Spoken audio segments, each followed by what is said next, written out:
Chúng ta lại tiếp tục thử thách trang trí bàn phím văn phòng nha. Tiếp tục với phím S8M nhé. Chúng ta sẽ vẽ chú ếch dễ thương.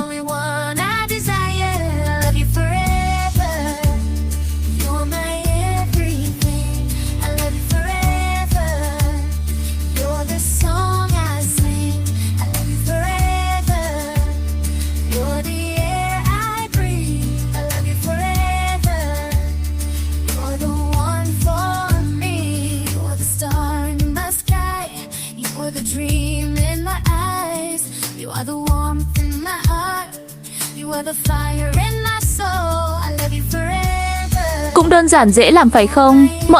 Mọi người sẽ vẽ đẹp hơn tôi. Các bạn nhớ bấm like và đăng ký bình luận nha.